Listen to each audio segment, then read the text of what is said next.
Amerika Serikat tercatat sebagai negara eksportir sistem senjata terbesar di muka bumi. Mengutip data SIPRI, pada periode 2018-2022, Washington menguasai 40% dari total ekspor senjata antar bangsa. Dari 10 firma teratas yang terdaftar dalam Top 100 Defense Companies menurut Defense News, 6 perusahaan berasal dari negeri koboi.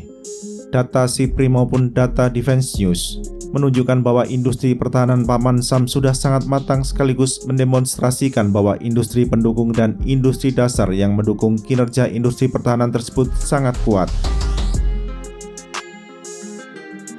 Selain anggota NATO dan sekutu non-NATO, konsumen mesin perang buatan negeri yang terlibat dalam 20 tahun perang di Afghanistan tersebut adalah negara-negara berkembang yang tidak bersekutu dengan Amerika Serikat, namun condong kepada Washington dan atau Barat.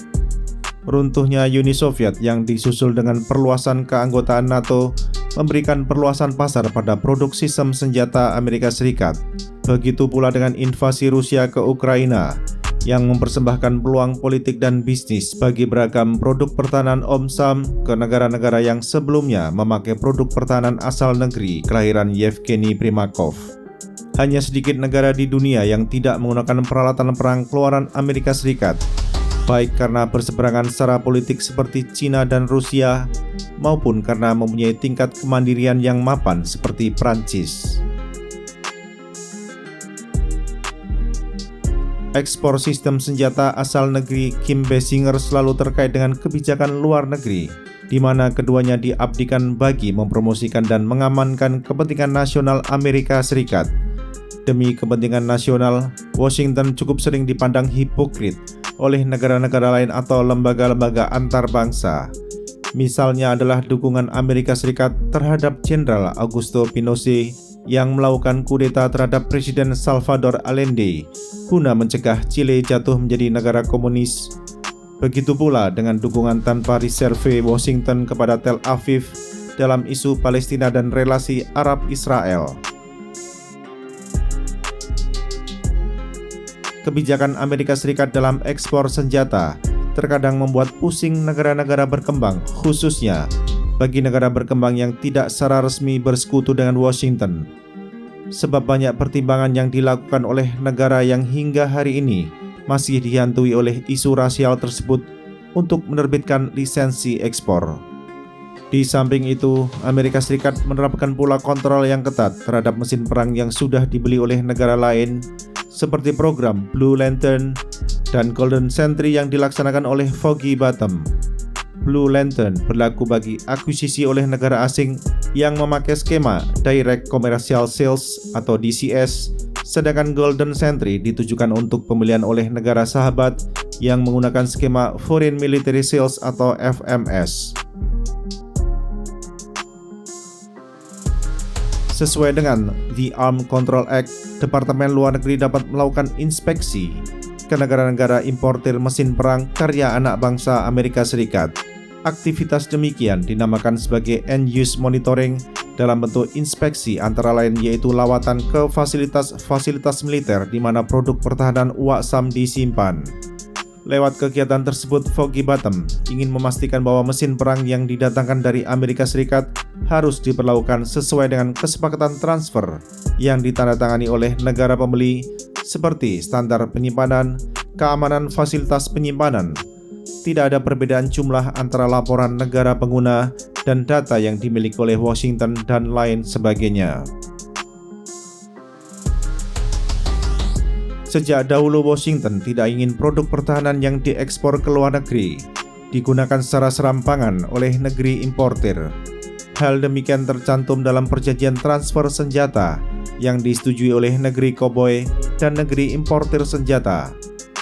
Terdapat 3 prinsip dasar yang harus disepakati oleh negara calon pemakai sistem senjata sebelum Amerika menerbitkan lisensi ekspor, yaitu tidak ada transfer mesin perang kepada pihak ketiga tanpa izin tertulis Washington, tidak ada dispo senjata atau penggunaan senjata di luar kesepakatan tanpa otorisasi dari Amerika Serikat, dan menjaga keamanan semua item senjata yang dipasok oleh Amerika Serikat dengan tingkat proteksi yang sama seperti yang diadopsi oleh Om Sam.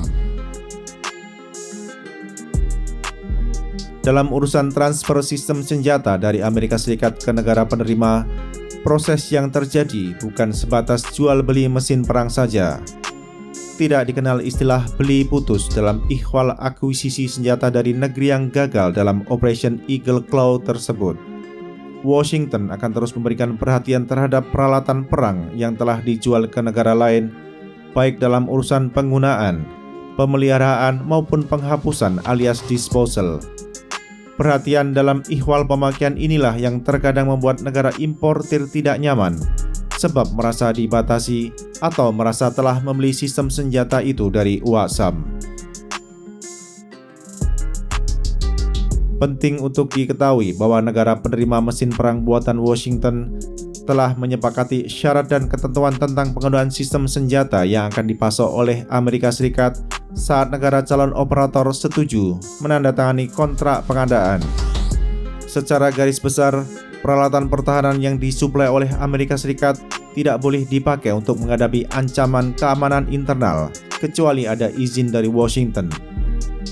Sistem senjata yang diproduksi oleh pabrikan Amerika Serikat hanya boleh digunakan untuk menghadapi ancaman eksternal, yakni serangan asing atau invasi militer asing.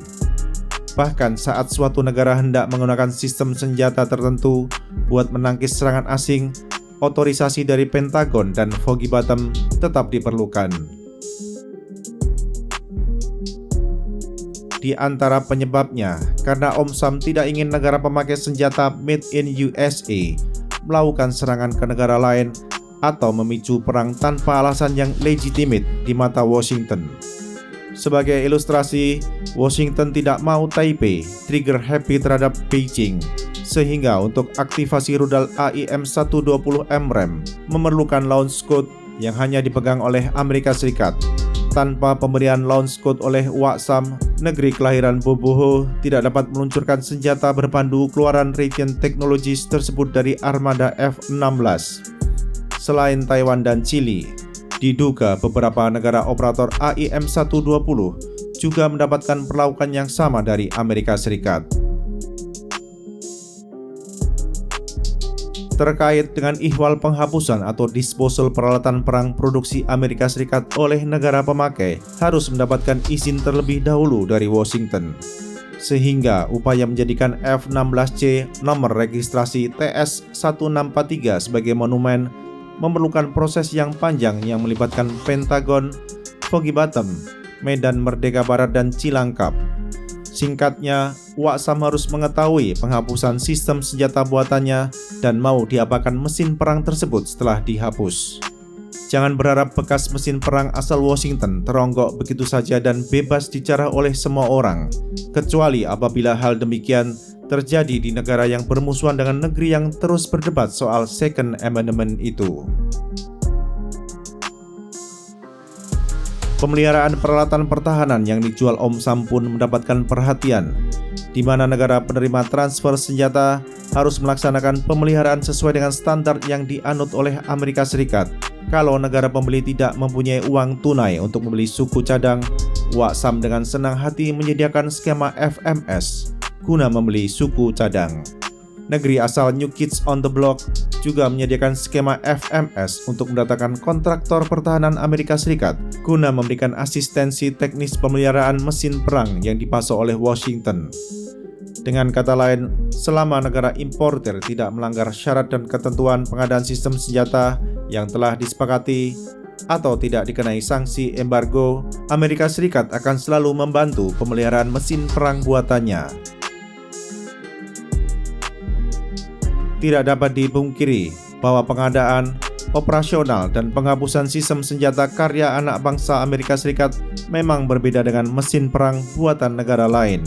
Terlepas dari apakah pengadaan peralatan pertahanan dari Washington menggunakan skema FMS atau DCS, inspeksi rutin oleh pihak Amerika Serikat adalah hal yang lumrah.